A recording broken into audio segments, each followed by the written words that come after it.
On today's episode of The Uptake, we talk about what kids can teach us, conversations between the neurodivergent and their managers, and more. So stick around, you won't be disappointed.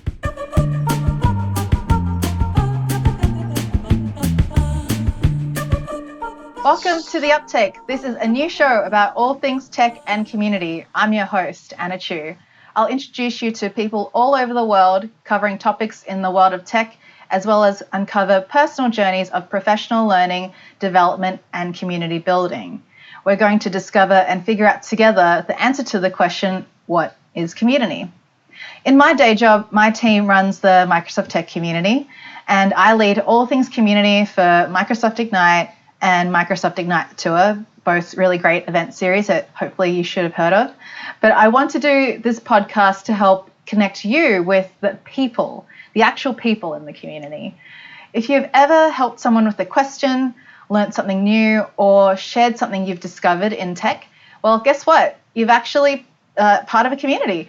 My hope is that through The Uptake, you will meet cool people in the community of tech, hear their stories, and get inspired to be a part of a vast and expanding community in your area and beyond. In this episode, I talk with Paul Warren and Chris Gill. Paul Warren is my co-host for today, and he is a solutions consultant and an IT professional and a Windows Insider MVP, and he is based out of Auckland, New Zealand. And our guest today is Chris Gill. He is a Microsoft application manager, and he is based in Rochester, New York. So I've chosen you both to be part of The Uptake today because you are both great neurodiversity advocates. So first, I want to welcome Paul to the show. Welcome, Paul. Hey, Anna, how are you? Yeah, good, thanks. It's been a little while since I've seen you. I think I remember the last time I saw you, we were in Sydney together. That's right, yeah, Sydney at Ignite the Tour. Yeah. Sadly, probably it was actually the very last Ignite the Tour event I went to. As some of you know, with the COVID-19 global pandemic, we had to cancel quite a lot of our tour stops. In fact, we have completely ended them now, and we only ultimately did 16 with our very last one in Copenhagen.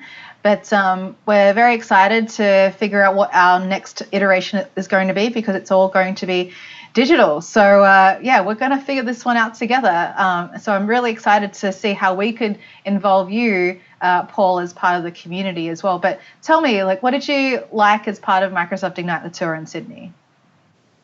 Well, I predominantly focused on the humans of IT track. I did spent a lot of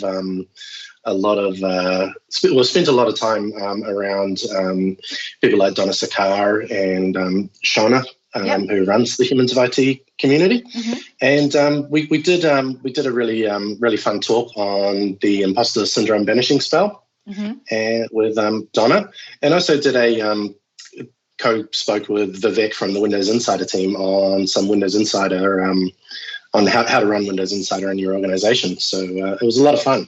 Awesome. Yeah. And this is not your first foray into speaking, especially at Microsoft events. Just before doing this podcast recording with you, I actually re-listened to your theatre recording, the session that you did on neurodiversity at Orlando for Microsoft Ignite there.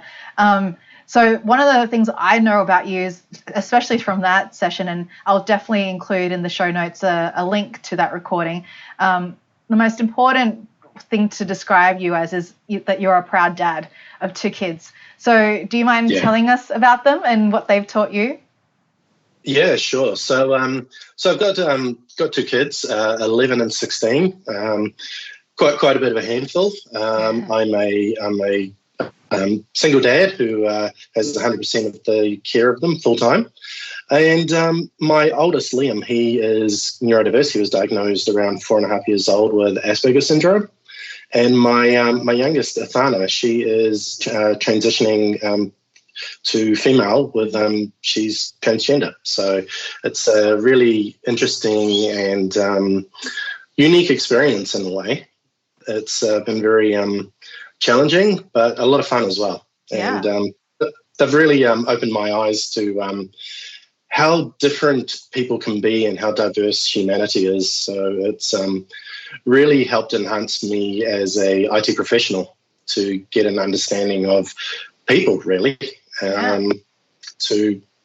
I can provide better solutions for people rather than just the stock standard solution that's just going to work for maybe a few people. Yeah. Sounds like they really helped you hone your empathy muscle, if you will. Definitely. That's 100% spot on. Yeah. And would you say that that's almost like, would you say it feels like you've built a superpower in the workplace because of that empathy? I think so. It's very much so. It's they have the dynamic for the parent-child dynamic really flipped on its head over the last few years, and I've learned so much from them. It's been incredible. Yeah. It's so funny how your children can teach you things too, and certainly for some people this might be very uncharted territory, learning about transgender challenges, or it's not even a challenge, it's just it's a situation, your oldest, I think you mentioned in your talk that he was diagnosed with Asperger's syndrome as well, right? That's right, yeah. So when he was about 4.5, so long time ago, and it's been quite the journey.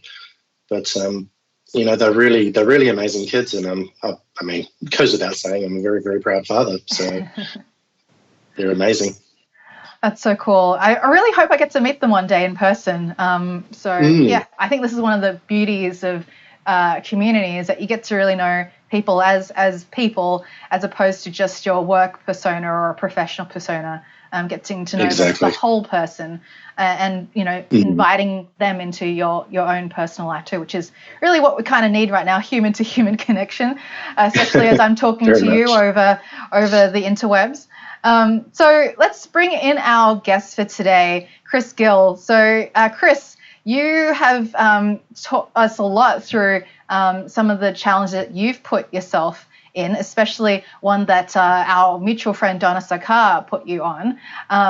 Just for those of you who don't know who Donna Sarkar is, she used to lead the Windows Insider program that Paul mentioned earlier.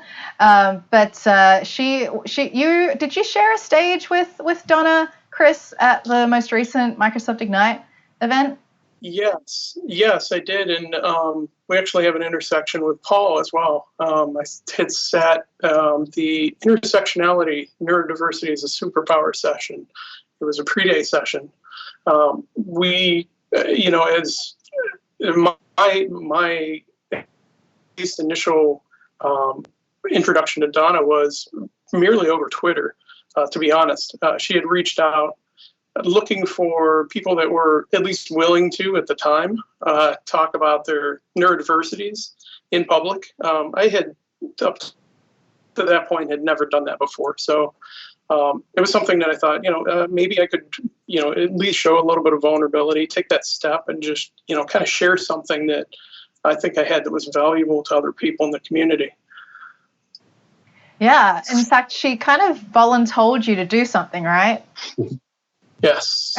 Yeah. So many things at this point. So anybody who knows Donna, there's no holding back. She is very fluid, very hustle all the time, 100% of the time, all day long.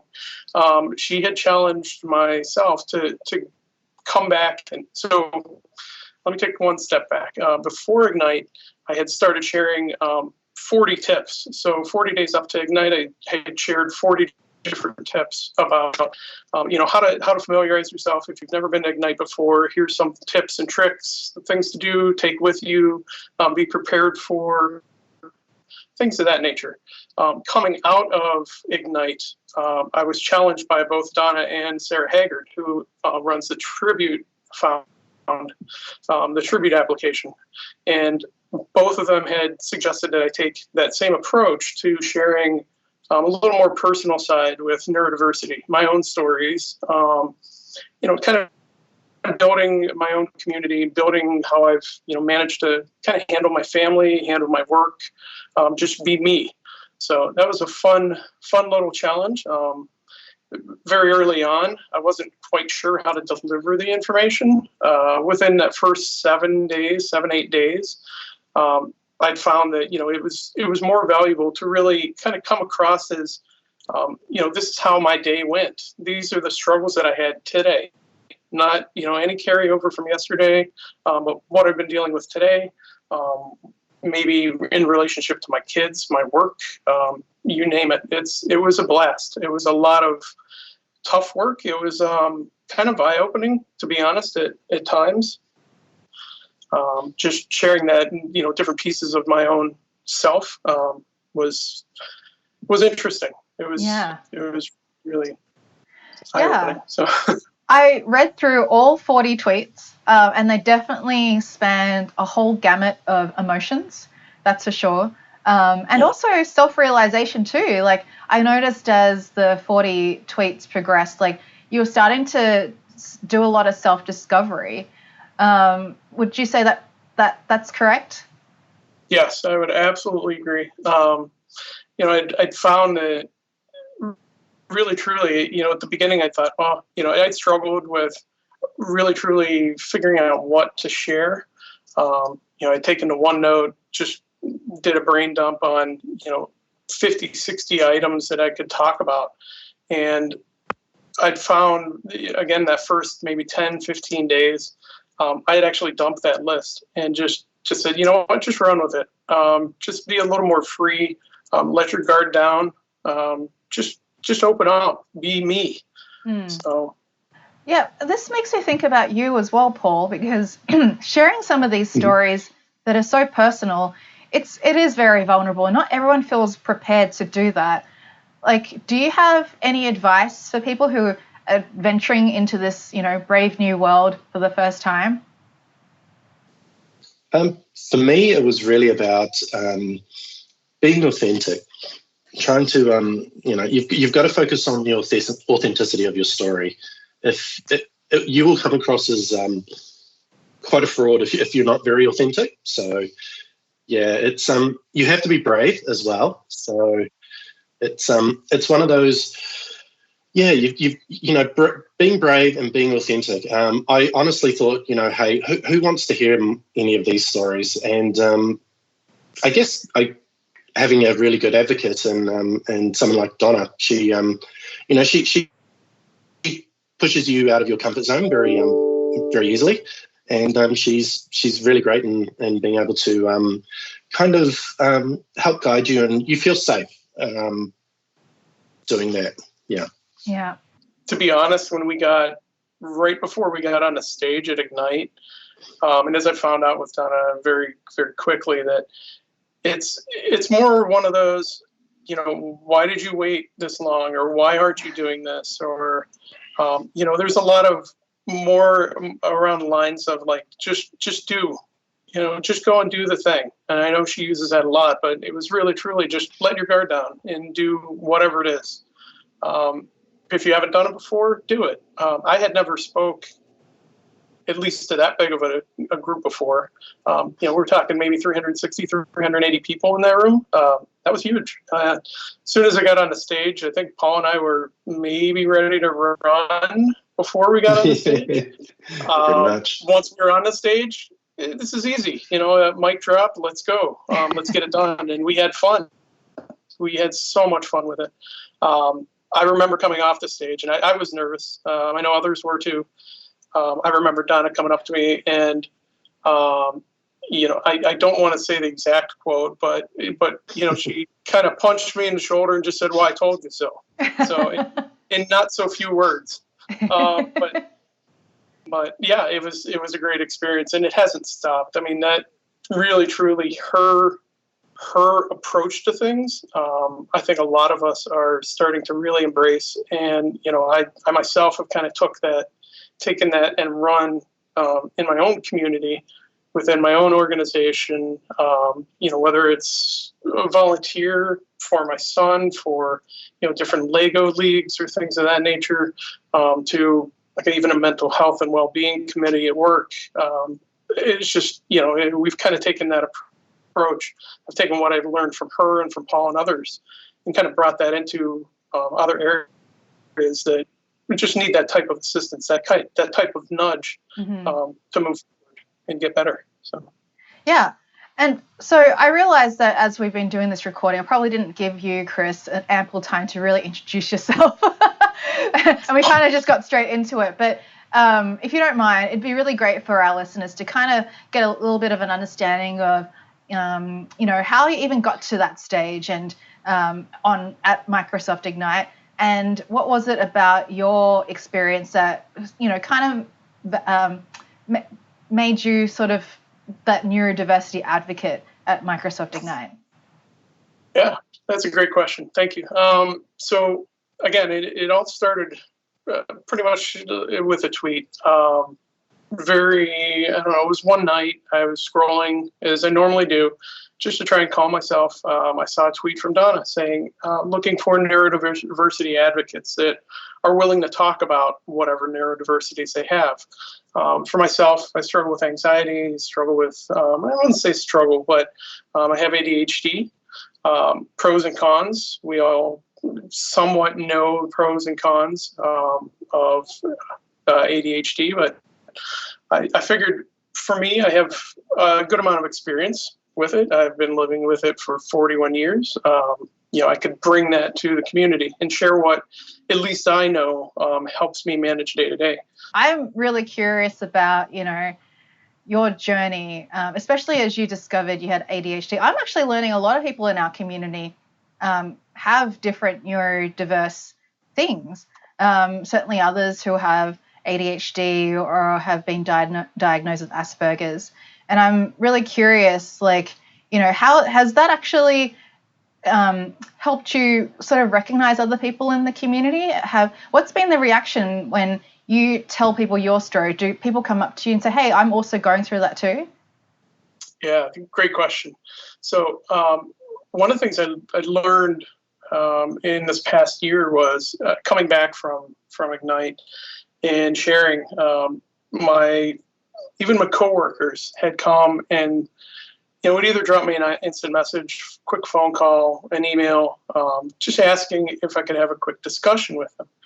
And 100% off the record, just talking about whether or not such and such a person had, they're experiencing this.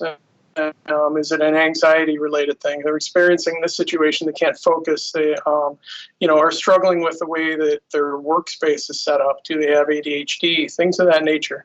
It was really eye-opening. It's very humbling to me. This is the first time in the workplace, in professional workplace, that I had ever opened up about ADHD. I sat with my manager after I came back and said, just so you know, this is really what's been going on. This is how I kind of deal with this stuff. Both he and his manager were floored. They never really understood, never thought much about it. They see, my hustle to get things done. They see the work efforts, the work ethic, but they never maybe focused on, how much maybe energy was taken out of me to get something done, or really just hyper focus on things. A little bit of, obsessive compulsive on top of it, just to make sure that things are right, that they always go right, or that they're close to being right. They never have to be perfect, but it was overwhelming coming back, really having those discussions with others. That makes me think, thinking, neurotypical people probably wouldn't easily, naturally understand that would be a problem, things like open plan workspaces. So would you have any sort of advice for neurodiverse people who are struggling in their working environments and, are a bit nervous about approaching their managers? Do you have any sort of tips that could help someone approach their manager about, a better working environment? Yeah, I'll start with what I frequently do, or what I at least have set up at my desk now. Whether or not it works, that's a different story. But I do have it's a shadow box, a little light box. And for those of you that don't know, it's a little white device. It lights up. It's USB driven, and you can change the sayings, lettering, pictures, you name it. What I have on that at my workplace is now focusing. And I've got a little thumbs up with a little smiley face on it.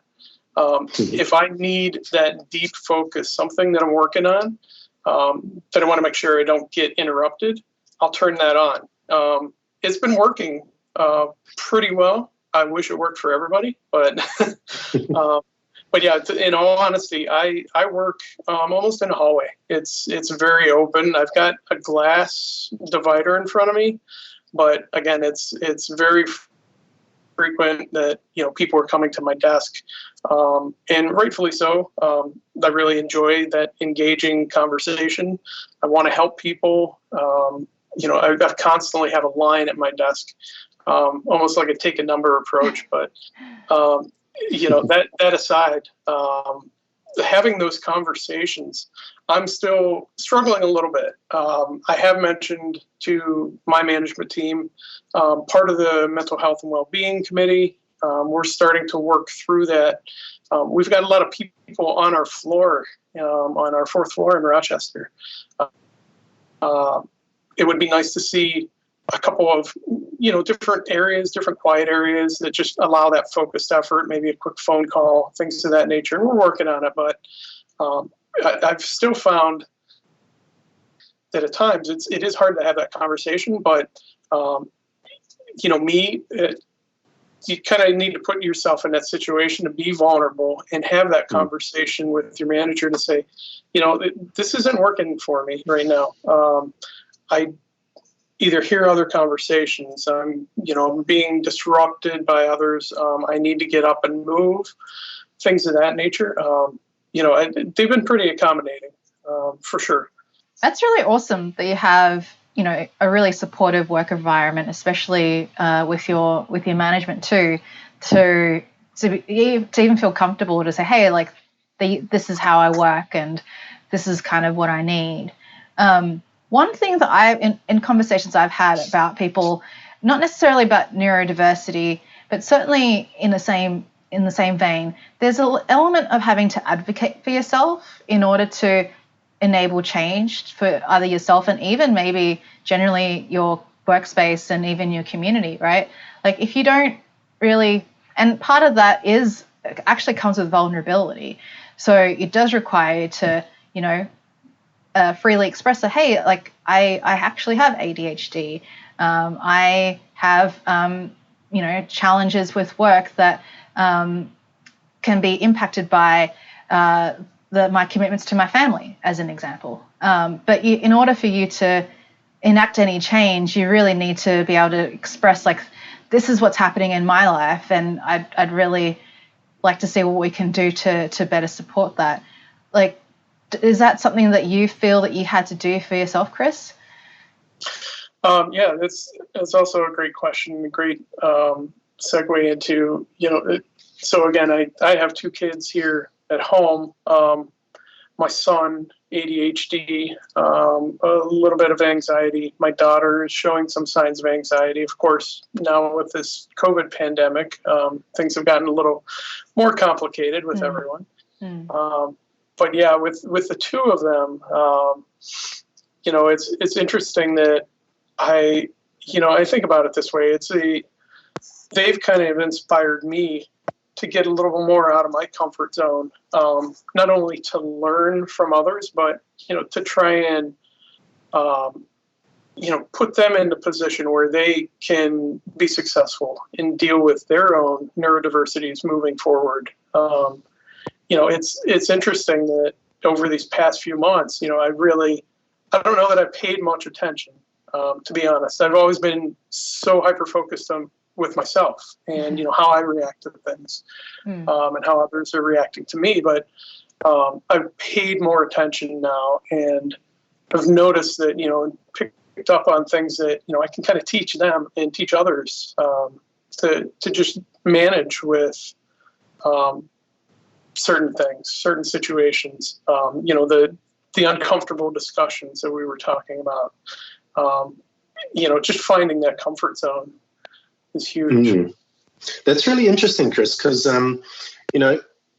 thinking about young kids, teenagers, maybe, if you could expand on kind of, advice or some, guidelines for kids and teenagers who are neurodiverse, especially in this time of COVID-19, but in general, moving forward into their, as they grow, moving into those teenage years and into young adulthood. Do you have any sort of kind of advice that you would like to give? Yeah. So the advice I could at least give, and this is what I've been trying to handle in my own household, but I'll let you know how successful it is. My kids are really good with what they do. I've found and I've learned that, sometimes I think each one of us has a craving for something that's comfort, whether it's comfort food, reading a book, you name it. I see in my son where, he needs that craving, that comfort, that creature comfort to go and pick up a book and just sit down for a while and read. That's something that, normally I try and, distract him and send him on a different tangent after a little while. But, I'm finding that that's working for him, and that's working for me too in our family. That just gives him a little bit of an out. My daughter, she loves playing soccer. She will, I wouldn't say bug us, but she'll insist on going outside at least 2-3 times a day. And that's been kind of the norm for her, is to just get back to something that she's comfortable with, something that she enjoys. So, my take on it is, see if you can, no matter the ages, find something that kind of helps comfort your children, helps comfort the kids. Whether it's cooking. If it's cooking, try and join in with them. If it's, some kind of activity outside, go do that. It just kind of keeps that anxiety low. It kind of gets your mind off of things too, so you're not worrying as much about it. Those are some awesome tips. It definitely makes you think a little. I mean, it's a little bit separate to COVID-19, but it kind of made what you said, Chris, about just sort of picking up on those cues. It made me think of your journey, Paul, especially with your youngest, in terms of figuring out that, that was the direction that she was heading in terms of transitioning, and then sort of giving her the experience, letting her go shopping and finding the clothes that she feels most comfortable, right? It's, again, a kind of a comfort thing too. Definitely, yeah. I mean, I guess that kind of goes back to, letting your children guide you sometimes, sometimes more than not, actually. So, yeah, being their advocate, but also, yeah, they'll point you in the right direction. That's totally true. Man, this is a very deep conversation, and I hope that a lot of the conversation that we're having today is resonating with people listening to our podcast. But I really think that, there's a lot of people who want to connect with you. So let's start with you, Chris. If people want to learn about your neurodiversity challenge, your 40-day challenge, and to get in touch with you, what's the best way to do that? Yeah, so on Twitter, I'm at cgill. And I also have a blog site. It's cfgcloud.io. So that's Configuring Cloud's blog. Awesome. And we'll definitely link through to your blog post about your 40-day challenge. I think it was really insightful. And it doesn't take long to read because that's the nature of Twitter, right? But right. I think it really helps broaden people's perspective of what neurodiversity really is. A lot of people don't really quite understand it, so I think it was really insightful. So thank you for sharing, and I'm glad that people can learn more about not only your neurodiverse world, but also what you do from teaching people about all things clouds, etc. And Paul, what about you? What's the best way that people can get in touch with you and learn about you and your work? Yeah, I'm also on Twitter as well.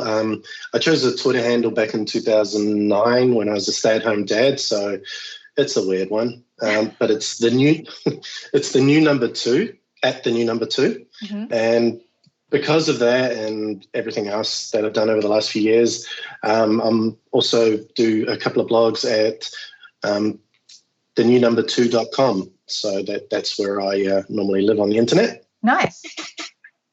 Awesome. We'll definitely make sure we include that in the show notes too, as well as your talk at Microsoft Ignite back in 2019, which feels like an eon ago. Yeah, it does. Hey, I've got one last little quick question. Please, let's do it. Chris. Mm-hmm. So, we talk about, people who are neurodiverse, and then, I like to call people who are not neurodiverse neurotypical. Well, a lot of people do.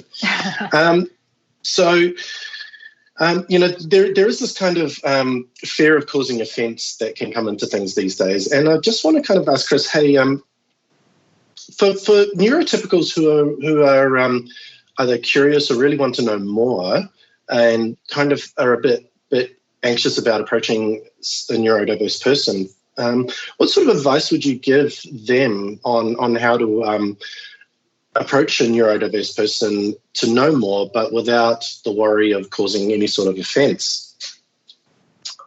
That's a great question. You really put me on the spot with this one too. So, speaking from sheerly, on the ADHD and anxiety side, again, conversations, to be honest, a lot of one-on-one conversations are not necessarily comfortable. And with that said, it's been really intriguing for me to see others have that curiosity and really just kind of come over and say, hey, can we talk for a minute? When I had my conversation, for example, it was in an open area. We have a couple couches, couple chairs, just a table, and we sat in couches and just kind of talked like we're doing now. It was real comfortable. It was, no frills type of conversation. I think that would be, the best approach, to be honest. If from a management perspective, which I am a manager at this point, having a conversation with my employee, I'd find something that at least my employee enjoys to do, something that makes him happy, and maybe go out and have that conversation at lunch over a burger or a beer or something of that nature, just to kind of break down the barrier and have a real, true human discussion. Yeah, I think Awesome. That's good. I think the other thing too, especially, as someone who I think I'm neurotypical, I have no idea if I am, but it's almost like I would want to start off being absolutely apologetic about ignorance to the neurodiverse world. I wouldn't know what is the politically correct things to say, or but I think it's all coming from a perspective of learning. It's like, hey, this is a new environment for me. It's not something I'm aware of. It's not an experience I live in. So I just want to learn. And I think it's just really nice that this community especially is that giving in terms of, people who are neurodiverse. Like, there are so many more. And I think we have to thank Shauna Bang for a lot of that, because she's really, by having an official forum through major events like Microsoft Ignite to do this, that we can actually see people having these conversations very publicly, and it's actually bringing your, as you say, Paul, the neurotypicals to have a lot more awareness about this. It's really bringing this conversation to the forefront. So if there is anything, and I know Donna loves to give people homework on stuff like this, but if there's anything that, you could potentially do as homework, like maybe it's just like, actually, I don't know what it could be, to be quite honest with you, but because I think what Shauna has done is quite ambitious in terms of but a lot of that has come from executives at Microsoft saying, yes, we are going to commit to do this, and we're do it. Just, you have permission. You don't really need to ask for permission, but we're going to give it to you anyway, just if you need it. So maybe I'll put this question to you first, Chris, and then Paul. Is that, if there's any homework that you could give to our audience, what would it be? Homework. I hate homework, but you know, at the end of the day, it's from a perspective of either reading through some of the materials or going out to there's a website, it's called ADD Attitude. That I found is a huge resource for me. It kind of talks through both sides of the story. You know, not necessarily just from the neurotypical side, but from the neurodiverse as well. A lot of the story is very real, very raw, and I found that to be just helpful for me, and I'm sure it would be incredibly helpful for others that you know, are just learning about this or really just want to go out and, you know, have those conversations with others or approach others to really just learn more. So yeah, I would offer, or I would, you know, suggest that others at least start picking 1, 2, maybe 3 articles off of that website. It doesn't matter which. Just kind of go out and familiarize yourself with. I wouldn't say some of the struggles, but just some of the realities that we're all going through. I'll definitely check that out. All right, Paul, what's your homework that you're giving to our listeners? For me, it's really around, you know, I agree with you, Anna. Shona, she's done some amazing work. So my homework would be to look at engaging with the humans of IT community. You know, there is the, you know, there is the page there to join and, you know, maybe read some stories. It's a really safe place to be. You can, you know, start conversing with people in that community, and even, you know, you can, you know, bring your stories to the table as well. So I'd really, you know, start, you know, encouraging people to engage a lot more in these sort of forums. And I guess the other thing is, if you need to, you know, find some people who are you feel very close to. Donna brings up the idea of textable tribes. So, you know, form a textable tribe where you can converse with people. You know, Chris and I, you know, since Ignite, we've talked on and off about a whole bunch of different topics, and you know, you can really form some amazing friendships that span the globe. So I would really encourage people to jump into that humans of IT community and really start engaging and finding out a bit more through that mechanism. Perfect. Actually, I just came up with my own piece of homework that I could offer some listeners. Chris mentioned the Tribute app earlier, which is connected to the Humans of IT community. So it's a really great app, a mobile app that allows you to find mentors as well as mentees. And if anything that you heard today really resonates with you, we actually have quite a lot of mentors and people seeking mentors on that app who have neurodiverse experiences too. So take a look, but there's also other things that you can look for if you're trying to find a mentor with your current role or to hone in on storytelling skills. There's a whole heap of different people out there, and they're all people who are willing to give. So please check that out. It's been running for, it feels like a little over a year, maybe even 2 now, and it's only growing more and more. So please check that out. So I guess that kind of wraps up today's show. I'd like to thank my guests, Paul Warren and Chris Gill. You guys have been really amazing neurodiversity advocates, and you've definitely taught many neurotypical people, including myself, I think. I'm not sure if I can describe myself as neurotypical, because I feel like some of the things that you describe, like anxiety and just restlessness, I experienced that myself, so it's really hard to say, but it's a spectrum, right? But yeah, I highly encourage everyone to check out the resources that they mentioned earlier and follow them on Twitter. They're really great to follow, so do that. I also highly encourage you to visit the Microsoft Tech community to find events in your area around the world, especially as many of them are becoming online. We're starting to get a lot of those coming through. So check them out. And you can discover a lot of other resources, including those focused on Microsoft learning paths, blogs, event recaps. If you go to techcommunity.microsoft.com, you will find all of that. You join, you can learn, you can activate your mind. So check that out. If you'd like to reach out directly to us, you want to share your favorite community story or send us, some swag to decorate my remote office over here, please follow me on Twitter @_AChew. Subscribe to the show. You can find us on Apple Podcasts, Spotify, YouTube, or wherever you get your podcasts. And if you enjoyed the Uptake, share it with your friends, your colleagues, and your community. Help us spread the word and the community love.